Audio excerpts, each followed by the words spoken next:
Hey, good afternoon. This is Chandra Lake here, and I am coming on today just to talk about the seventh year of caregiving and as a guardian and a conservator of a parent.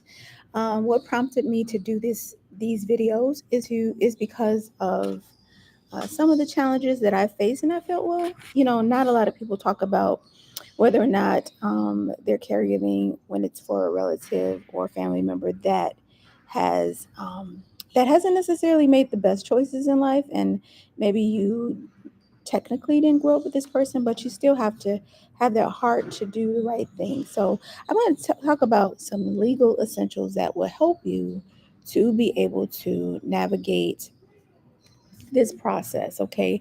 Obviously, first thing you've identified is that this person needs your help. Maybe they physically are okay, but maybe mentally, financially, or even mentally, they're not able to, emotionally not able to make the right decisions. And so in order for them to have a quality of life at the end of life, you have to step in as a child and be able to take care of them. Listen, one thing you don't want to do is leave your parent to the hands of the system, because they will take advantage. Okay, maybe not everyone, but that's always been my fear, is that someone's going to come in and take advantage of them. So I would rather set myself up to protect them rather than have someone else come in and take advantage of them. So I want to talk about a few essentials that you're going to need to put in place in order to make this uh, the best that it can be for you. There's still going to be some emotional challenges because you're moving away from the child role to almost being a parent of your parent, and there is not always going to feel good. It's not always going to be the best emotional relationship, because now that relationship has changed. So here are six essentials that you're going to need to have in place. First of all, you have to understand the difference between being a guardian and a conservator. Okay, a guardian is someone who makes personal decisions for an individual, whereas a conservator makes the financial decisions. These are not the same. There are completely different processes. There's different paperwork that needs to be filed yearly, and they're not interchangeably. So you could be a guardian and not necessarily have the capacity or ability to be able to make financial decisions for your parent. You may not have access to their bank accounts. You can't sign off on certain things. They can still make those financial decisions. Whereas a conservator, you're making the financial decisions, but you're not necessarily able to make personal decisions. So if it was me, and under the advice of a legal counsel, it was recommended that I do both, because what I found early is that just making the personal decisions still left a lot of unresolved, the ability for things to still go left. Okay, so you want to understand that difference and know whether or not it's something that you need to do. Number two, you want to obtain a court ordered guardianship conservatorship if not already in place.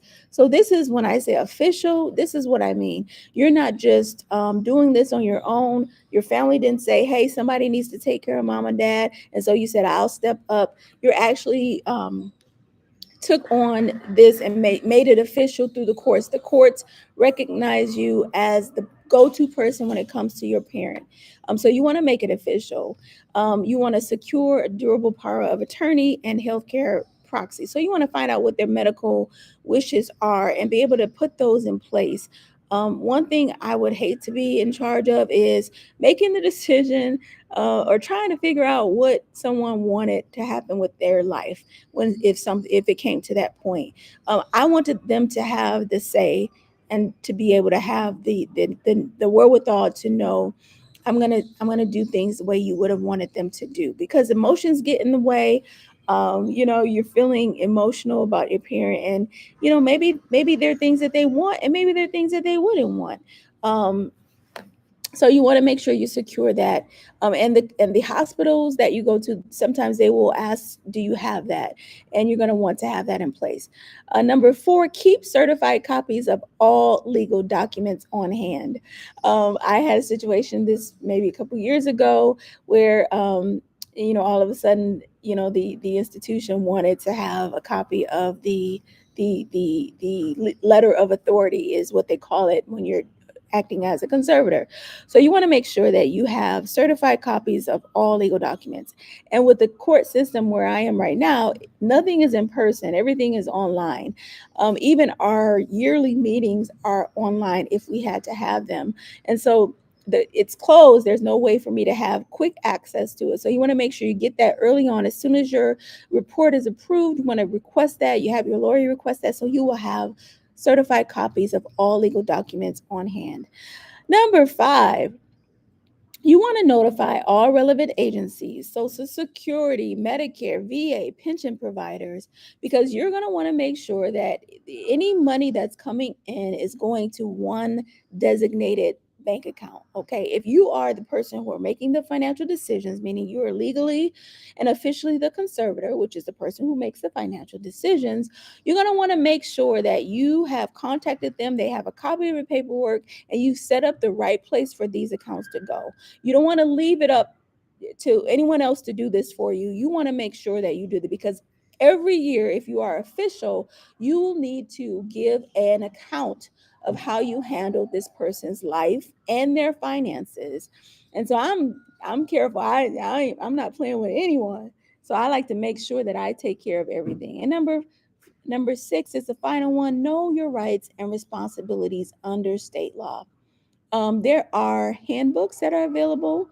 Everything is accessible online through even just a Google search of your county that you're in, where you can find out what your rights are as the guardian and conservator, and even what your parents' rights are as the person that you are taking responsibility of.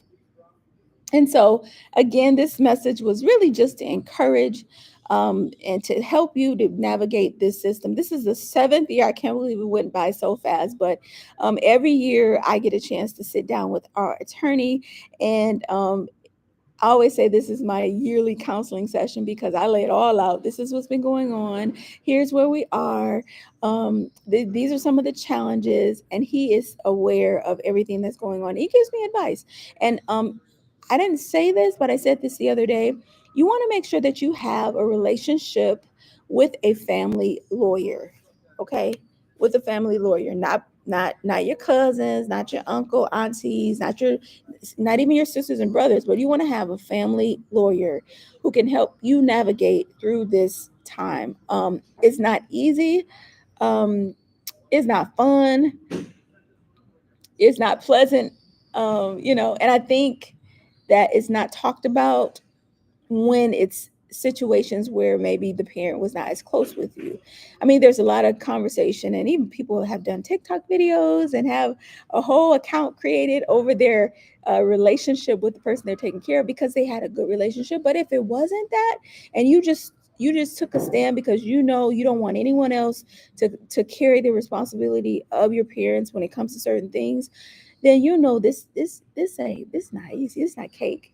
But you can get through it, and you can do the right thing. Don't feel guilty for having to take on this role and in the relationship that changes. And so hopefully this was helpful for you. um, I'm willing to navigate any questions that you might have and direct you to the proper location if you need, or even just be a support. Let's talk about it. You can reach me through the chat, or however else you feel you can do that.